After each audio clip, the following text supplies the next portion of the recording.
Posten ist nicht schön. Ich mag nicht auf ein Volksfest gehen. Weißwurst isst man mit der Haut und der Preis, der kehrt nicht kaut.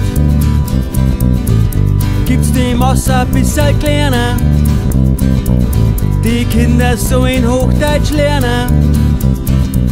Am Chiemsee mag ich gar nicht sitzen, da muss ich bloß allweil schwitzen.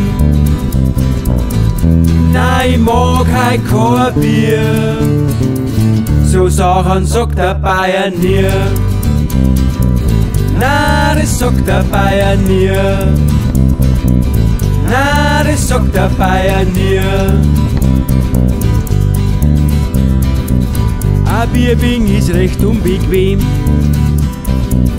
Ich möcht gern in Hamburg leben.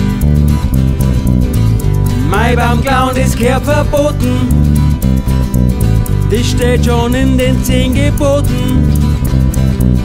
Ein Schweinshack ist mir sauber zu fett. Ich sag, dass Tofu ich gern hätt.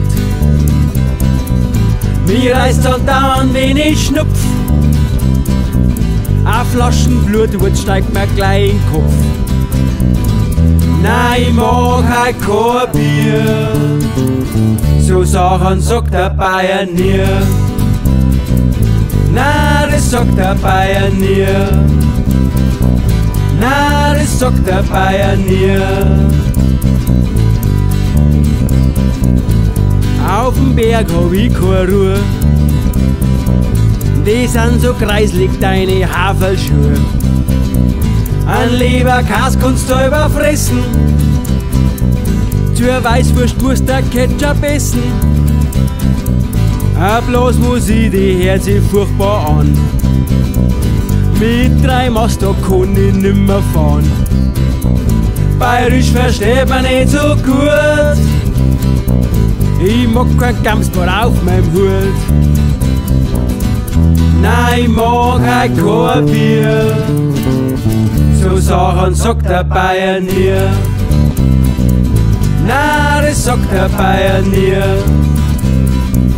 Na, das sagt der Bayer nie. Na, das sagt der Bayer nie. Na, das sagt der Bayer nie.